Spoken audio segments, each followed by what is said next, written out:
for if I was a carer, what would I want to know? And I thought what that would be thinking about what does a carer's assessment involve? What's the process? How can I obtain one? What would be the benefit to me of having one? Now, I did plan to have a couple of carers actually join me to talk about what they've got out of having a carer's assessment, but I'm sure everyone here will understand when I say they can't join because they've had some sort of health crisis within their family. So I'm sorry if that area isn't now covered, but I hope that you will get a sense of what the carer's assessment might be able to do to help you. We're also concentrating on carers over 18. So if you are a parent of an adult child, that would also apply to you. But there are particular services for young carers through our children's services assessments and also for parent carers of children under 18. However, if you've joined this session, again, I hope there's some information in there that you will find useful. So the things I was going to try and describe were, as I said, the process and what that involves, what sort of support might be available, some of the terminology, so the words that we use like things like outcomes, which might not really mean anything. You might want to know as a carer also, how do we decide eligibility? So I'm going to touch on that for you.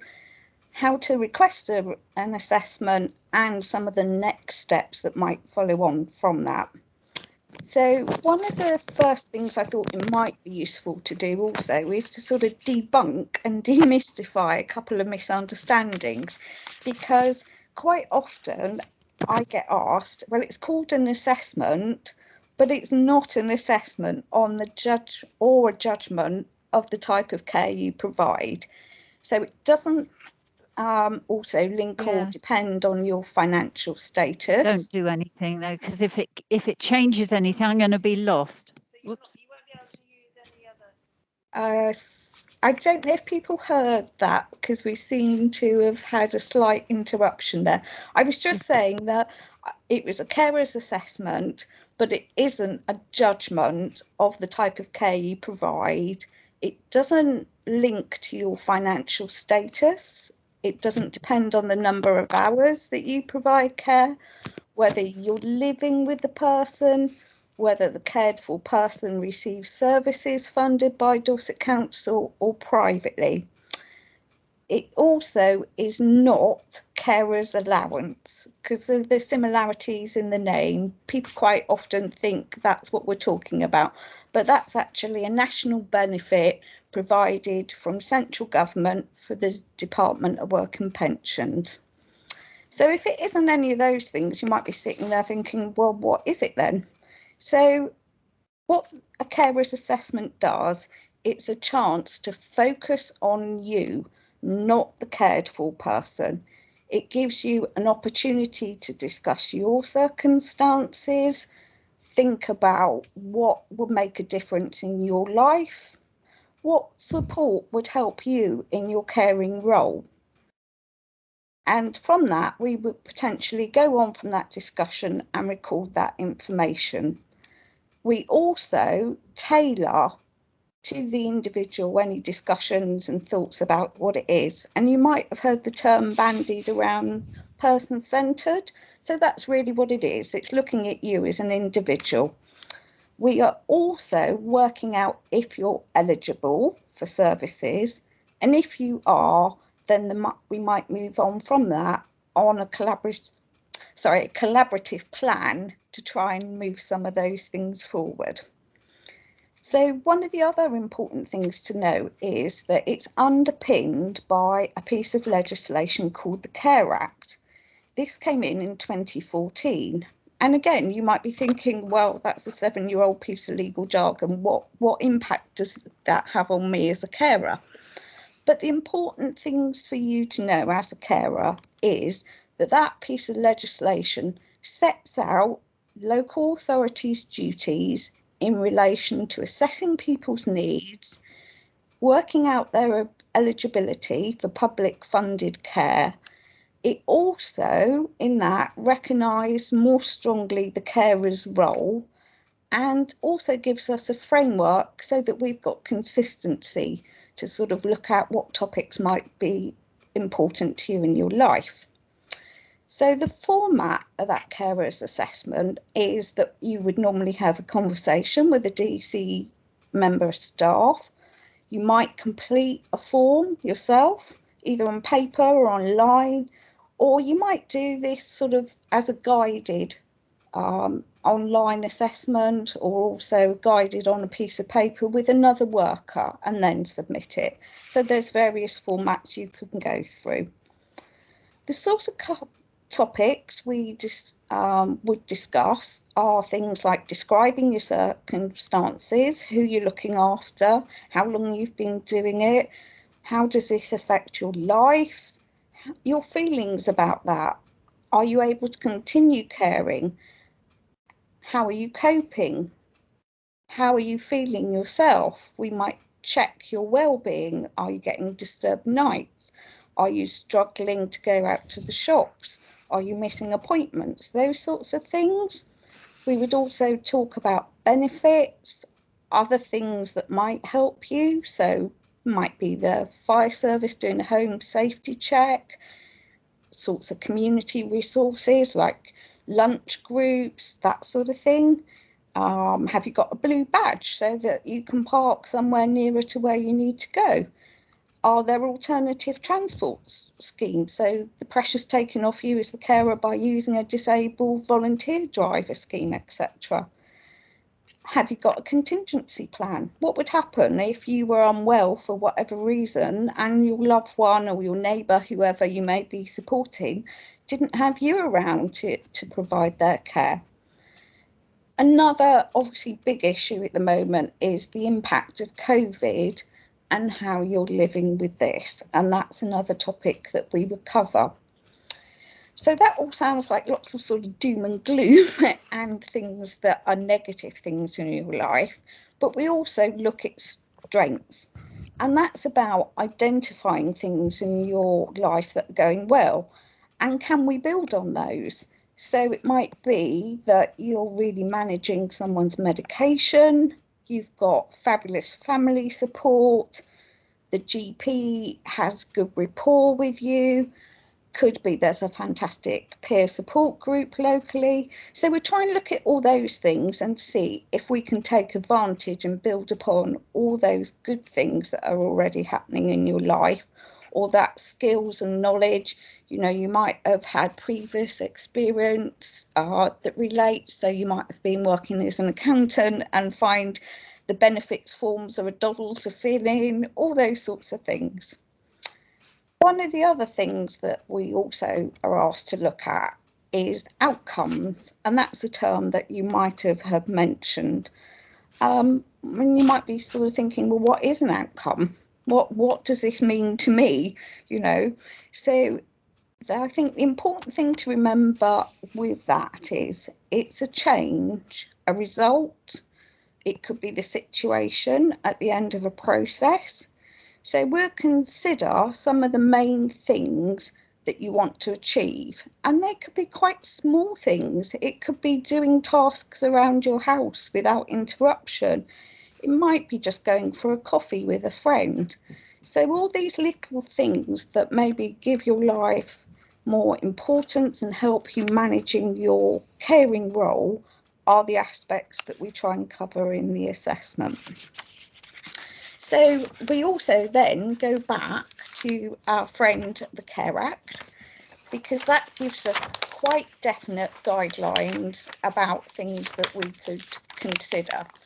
So some of those things are carrying out caring responsibilities you have for a child. So perhaps that might be supporting your children at college, thinking about, you know, how they manage their time. Are they safe? Are you spending time with grandchildren? Are you providing care to other people? So it perhaps might be that you're looking after both sets of parents if your loved ones and your husband's family are also poorly, those sorts of things. Are you maintaining a habitable home environment? So that's, have you got the time and energy after your caring responsibilities to keep people safe? Is it clean? Is it well maintained? Are you so busy caring for someone else that your boiler's broken down at home and you've got no time to look after your own property? Those sorts of issues. Another topic is developing and maintaining family and personal relationships. So that's spending time with other people. Again, can you phone friends? Can you go to social events? Are you able to go to birthday parties and weddings and things if they arise amongst your friends and family? Engaging in work, training, education or volunteering. I think that's fairly self-explanatory. And then making use of necessary facilities or services in your community. So that could be, are you going to the bank when you need to? Can you pop to the post office to send parcels? Particularly relevant now, obviously, with Christmas arising. Are you going to the dentist when you need to? I'm very sorry to interrupt. I was just wondering, I thought this session was going to be how to help with how to complete a care assessment. Am I wrong in thinking that? I'm sorry, I didn't quite catch that. I thought that this session was going to be guidance to carers on how to complete a care assessment, which is what I need, and I'm struggling to find time for this session because I'm supposed to be working at the same time. So I just wondered if that is what this session is going to provide, in which case I'll stay. Otherwise, I will have to drop off. Well, I was talking about what a carer's assessment actually involves and how that might be requested. If you've actually already got the forms. No, I haven't got the form. I need to complete one for my sister quite urgently, and I just have no idea where to start. And I feel that you're talking about the different situations people could find themselves in, which is, well, I'm trying to outline what sort of things a carer's assessment involved so that people could make the decision about that. What I was going to do shortly was put in the chat information at where people could actually contact to obtain a carer's assessment, but I was trying to give people some background as to what that may involve. So that's why I'm sort of outlining the sorts of information you would need to add on to involve. Thank you. In a carer's assessment. So some things that perhaps I hope might give you some ideas to prompt what you might want to include in that. Chloe, I've just put it's Alan James. I've just put my number, my direct line in the chat line. If you want to give me a call anytime from now onwards, then I can just chat that through directly with you, and that might help. I'm so grateful. Thank you very much, Alan. I will. Yeah. Yeah, great stuff. Thanks. Okay, so the last outcome that we're asked to consider was really about engaging in what they call recreational activity. So I think as a carer, what that means is there's some sort of counterbalance in your life. Can you read a book? Can you go for a walk? Take a bit of exercise? Those sorts of things. From that, we move on to sort of considering how people are eligible or if they are eligible. And the Care Act sort of directs us into what sort of things we need to consider. So we're asked to think about, does a person provide necessary care? And also, is there a consequence that if the person isn't provided that care, what would happen? And also thinking about the carer's well-being. And again, there are specific guidelines about what well-being would actually involve. And from that, we are asked to again relook at some of the things that we've already sort of mentioned about, looking after your home, spending time with other people. Are you juggling work? Have you stopped your volunteering role? Those sorts of things. And then there are a few other issues that are added to that. So that's actually personal dignity. And for carers, I think that's thinking about, are you treated with respect? Is your voice heard? Have you got a sense of your own identity and still being able to attend to your own needs and wants? Or has your caring role sort of totally consumed your own life? We're also then asked to look at things like physical and mental health and your emotional well-being. So are things like broken nights affecting you? If you're helping maneuver someone, is that impacting on a back injury you already had? Those sorts of things. Do you have control over your day-to-day life? So things like getting the car serviced, is that possible? Or again, is your caring role preventing you from doing that?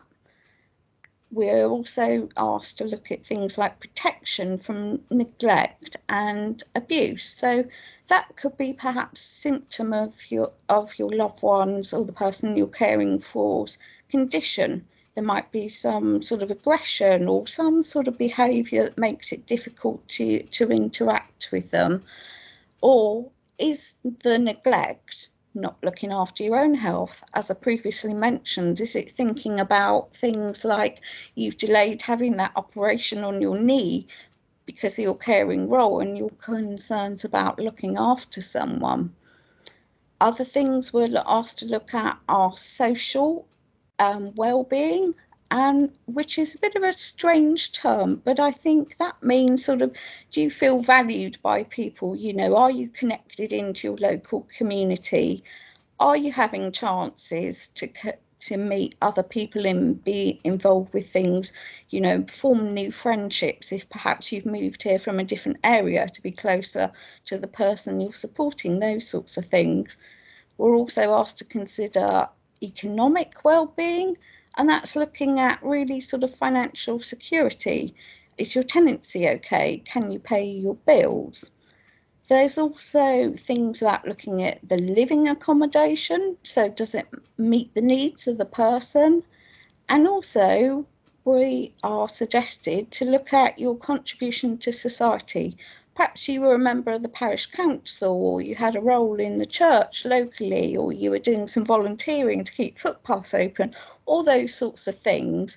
And have they been affected? And is that having an impact on you as a person, which is sort of a globally termed as well-being? So from those sorts of outlines of things, you might be thinking, well, that might be useful to consider that. And if that is the case, there are different pathways that you can actually talk to someone to obtain a carer's assessment. So in Dorset, we have Carers Support Dorset, who are our first point of contact, give you lots of advice, can gather your initial information if you would like a carer's assessment, or if you feel that, as you may have heard on other sessions today, you have a right to an assessment and that would be useful to contact us, then they will gather those details and do a referral through to us if you wish.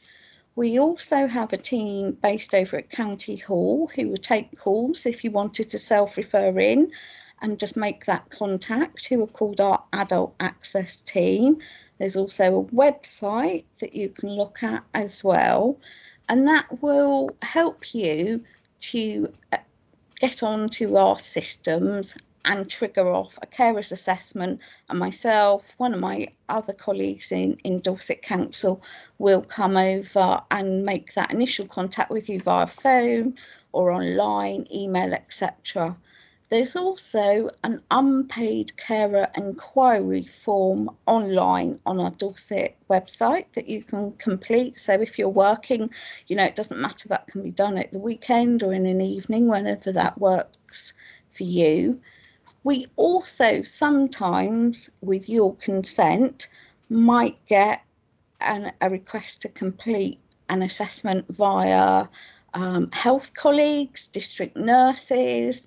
There's also, say, housing workers you might be in contact with, consultants at a GP surgery, or any of those sources. So with your consent, they may contact us and ask us to do a carer's assessment as well. So there's various pathways, and hopefully, you will find those easy to make contact with us.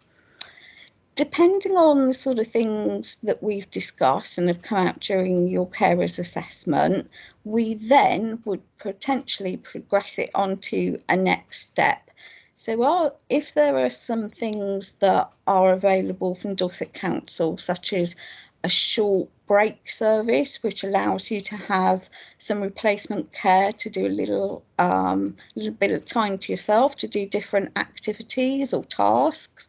It might be counselling, which might be through NHS services. It might be through a local charity that we can help support you to link to.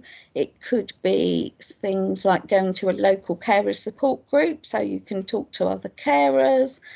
Or it might be linking to other services. We might think, well, you're under a lot of strain moving someone. We can talk to colleagues in occupational therapy to look at pieces of equipment or tips and techniques, those sorts of things. So that's the sort of process that we go through. I hope it was sort of a bit of a whistle-stop tour. I hope it gave you a bit of background and some ideas of things to be considered. But are there any questions?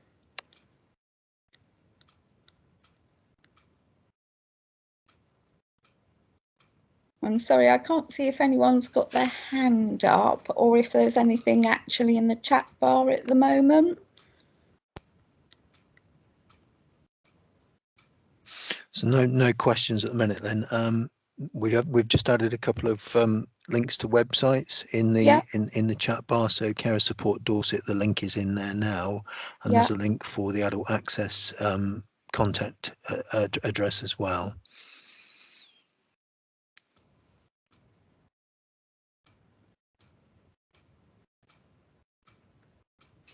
There's a question that's popped up that says, for counselling, do you mean Time to Talk?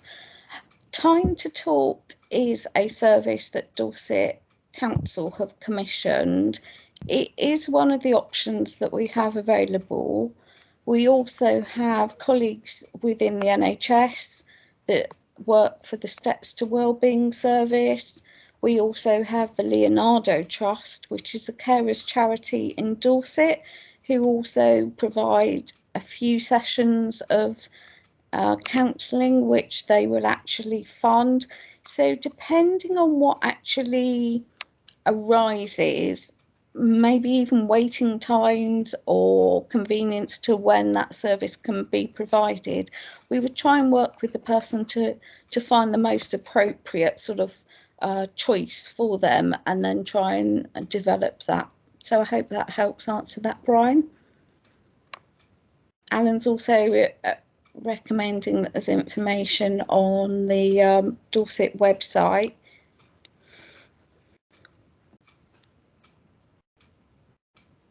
So there's a question there from Toby about how often can the assessment be completed.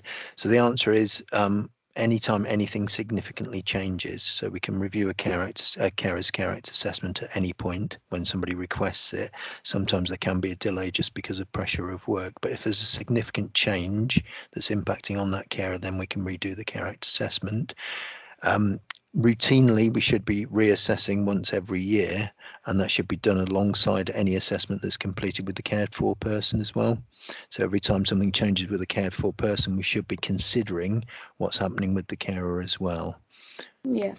And I think also the other thing is, as if we do create a support plan for someone and review that might be a variable time. So for example, if someone's having 3 months of counselling, it might be the right time to talk to that person at the end of the 3 months and then see how things went. What do we do from there? Is there any revision we need to make?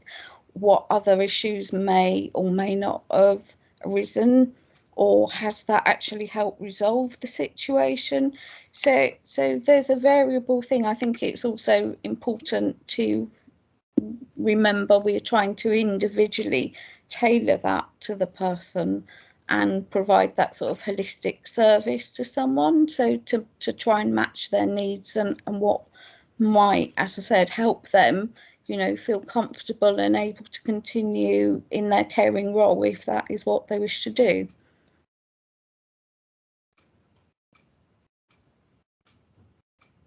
Were there any issues that people would like more information on, that you'd like some details put in the chat bar? I think we've got Carer Support Dorset, Adult Access obviously up.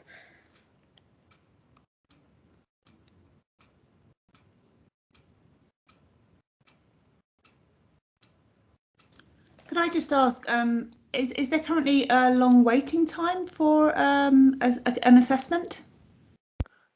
There can be. So the process at the moment is, if someone needs a low level of support, advice, information, people to talk to, then we advise people to go to Carer Support Dorset first, and there is no delay on that. So that's fairly instant. People ring back fairly quickly, no significant delay. It depends on the area and it depends on the locality. With regard to the Care Act assessment, sometimes there can be a delay because we have had a huge demand recently, but generally, if we would normally phone people up, check how things are, and assess how quickly we need to be working with the carer. So the delay will be according to risk and impact on the carer. So we try and do it as quickly as we can, but there can be a delay. Thank you. I would say, as a person who completes the carers assessments, I can normally see or talk to people fairly quickly, but as Alan said, at a bare minimum, I would acknowledge that by giving you a quick phone call just to let you know that I've got that information, to see if there's anything I can do that's immediately helpful, or is there something I can do to sort of prepare and gather some details about things that you might want to discuss in more depth.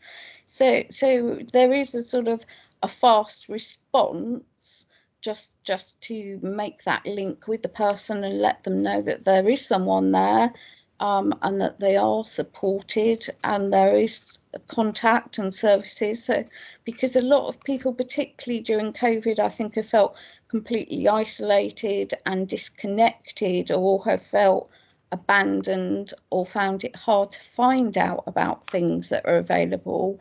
And I think obviously with the ongoing COVID situation, that still continues to a certain extent, but you know, it may be that the carer's assessment is a little while afterwards, or it might be relevant to carry the carer's assessment out at a particular time. For example, if someone has only been home from hospital a day, then there might be a period of time of readjustment, finding a new sort of rhythm of what needs to be done. There might still be pieces of equipment arriving that's going to change the scenario.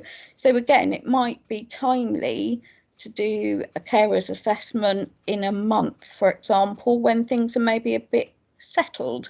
But that doesn't mean to say that in the interim there isn't someone there for you to contact, or, you know, if you've got any worries or concerns, or to at least know that that will happen at the time that we both agree, because it's a collaborative thing, and it's trying to be there for you as a carer and trying to sort of establish when is the right time for that to happen.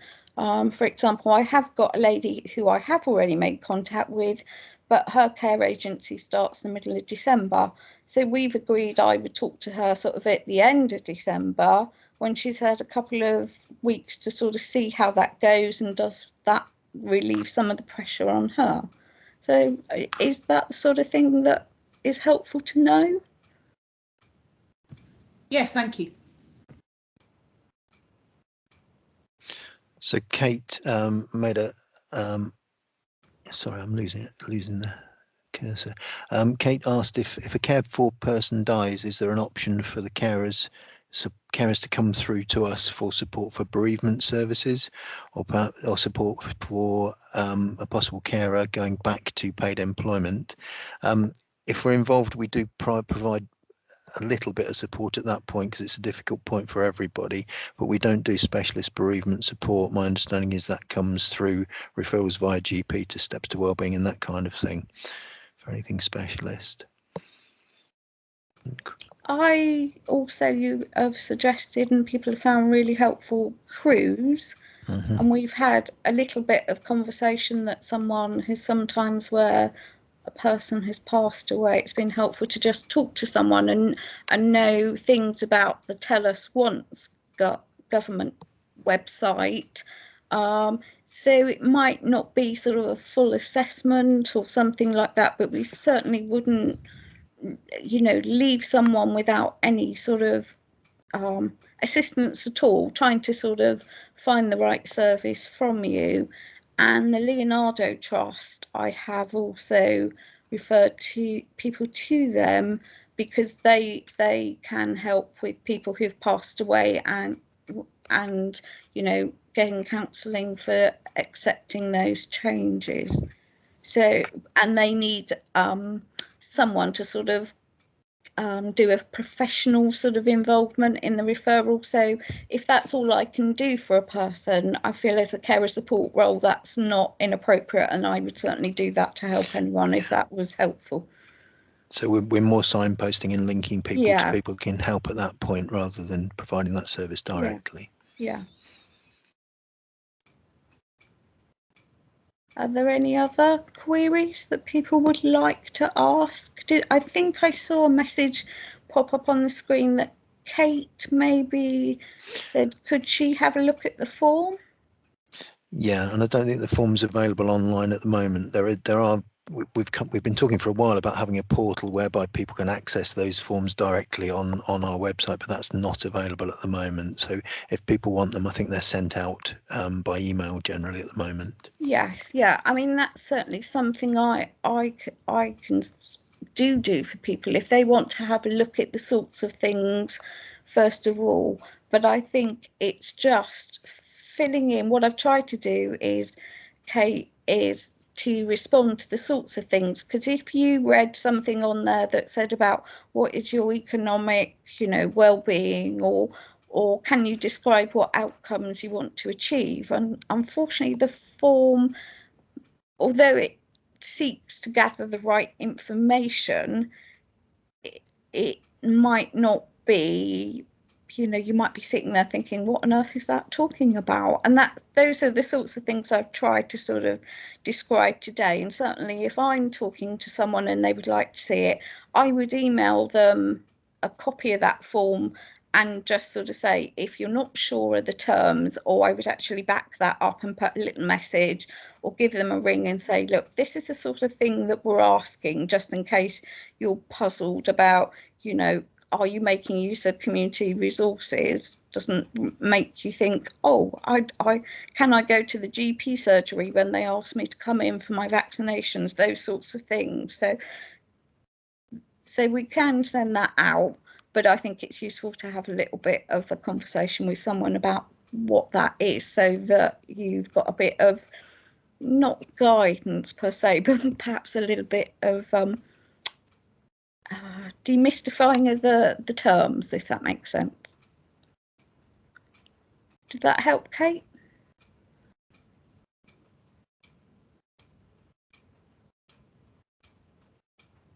Don't know if anything's come back in the chat bar.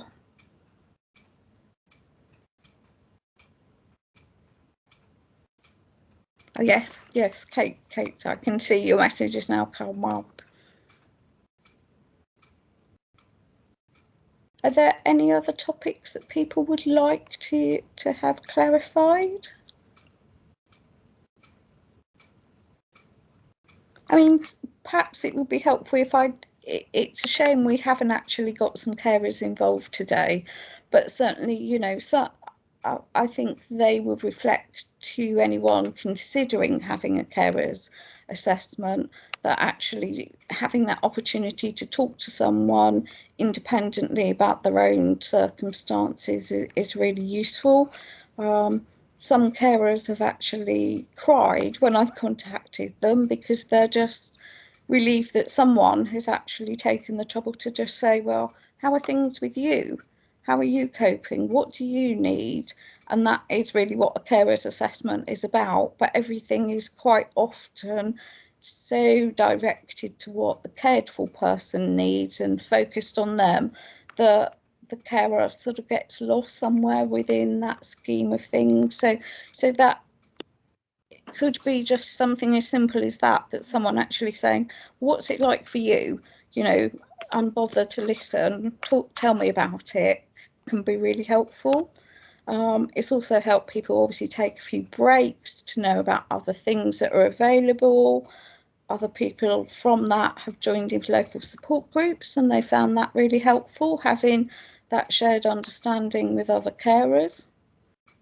So that's a few things that have been mentioned that perhaps might be useful to consider if you are thinking about whether a carer's assessment would be useful for yourself.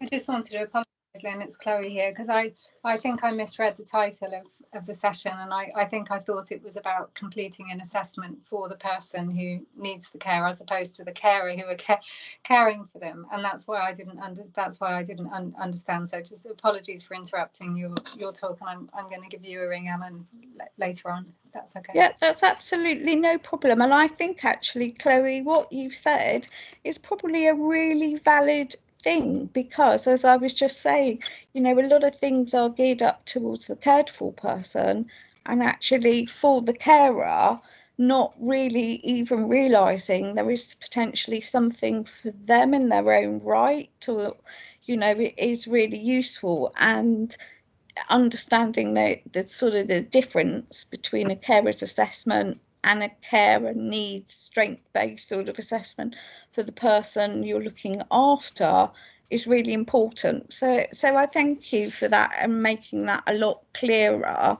and perhaps that's helped the understanding of other people as well. Thank you.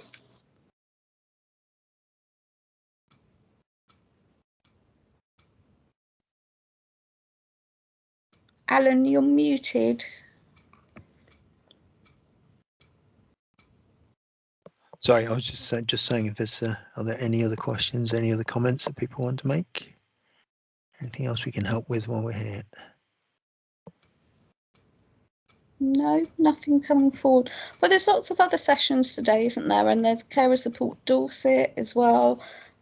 There's information from them. The website link is there. There's also lots of stuff, hopefully, from our Dorset website as well, that you can look at information and read at your leisure about for carers, for pieces of equipment that are available, financial advice, all sorts of other things. So hopefully, you know, and if there is anything, I think the only other thing I would say to people, you know, don't be afraid to make that sort of contact and to ask those questions, rather than feel you need to struggle on and feel very alone and isolated, and then for things to get at crisis. You know, it's great to make that initial contact with us to try and resolve anything that we can as soon as possible for you.